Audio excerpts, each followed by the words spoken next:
Bonsoir. Vous êtes conseillère en formation pour l'organisme appelé Opcalia Propreté. Oui. Et cela fait presque 10 ans maintenant que votre organisme en Auvergne lutte contre l'illettrisme dans les entreprises de propreté. Oui. Un bilan de l'action a été présenté aujourd'hui.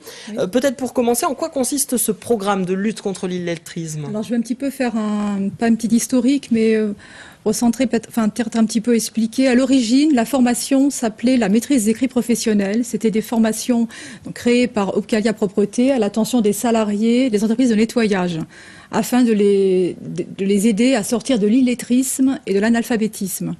Il s'agissait de mettre en avant les 4 savoirs fondamentaux qui sont la lecture, l'écriture, le calcul et ce qu'on appelle se repérer dans l'espace et dans le temps. En Auvergne, il y a 116 salariés issus de 17 entreprises qui ont suivi ces formations. Aujourd'hui, la formation a changé de nom. Elle s'appelle désormais Clé en main. Elle élargit le périmètre des compétences professionnelles du salarié par le rajout de savoirs appliqués au poste de travail.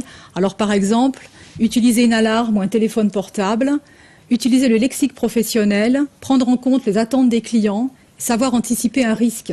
Il faut préciser qu'elle donne lieu à une évaluation continue des capacités et est certifiée par le référentiel maîtrise des compétences clés de la propreté. Donc, vous le dites, beaucoup de salariés qui travaillent dans ces entreprises de propreté ont besoin aujourd'hui d'alphabétisation. Comment on peut expliquer cela? Le secteur de la propreté intègre de nombreuses personnes qui ont des difficultés à l'oral et à l'écrit. Ça remonte à plusieurs années. C'est depuis 12 ans que le FAF Propreté, qui est maintenant Opcalia Propreté, mène ces actions. Le but, c'est de permettre aux salariés de mieux réaliser les tâches qui leur sont confiées, mieux communiquer et gagner en autonomie.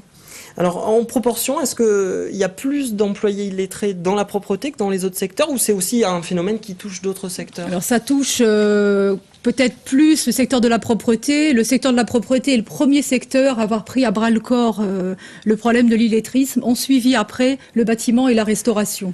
Comment ça fonctionne ces formations? C'est-à-dire que c'est en dehors des heures de travail? Combien d'heures? Alors, ça dépend. Ça dépend. Le plus facile peut-être pour l'entreprise, c'est peut-être de remplacer le salarié quand il est en formation sur ces chantiers. D'accord. Comment est financé ce dispositif? Alors, cette formation est financée grâce au Fonds des entreprises, puisque Opcalia Propreté est un organisme paritaire collecteur agréé qui collecte donc le 1% de la masse salariale, de la somme des salaires, et qui permet de financer, financer toute prise en charge de formation et de mettre en place, dans le domaine de la propreté plus précisément, des formations qui répondent au secteur et aux demandes des entreprises et de leurs salariés. Est-ce que c'est pas un peu compliqué de faire comprendre à un salarié qu'il a des problèmes d'alphabétisation et d'illettrisme et ensuite de l'inscrire à ces formations?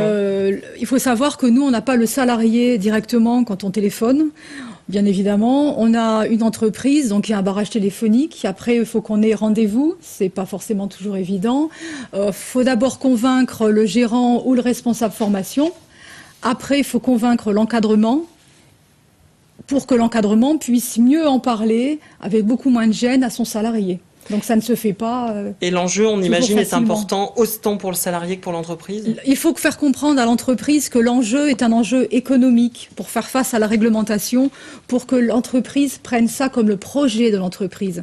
Si l'entreprise prend ça comme le projet de l'entreprise, l'encadrement le prendra donc aussi et le salarié se sentira valorisé et il y aura plus de chances qu'il s'inscrive en formation. Très bien, Agnès Chillet, merci d'être venue dans le JT de Clermont Première.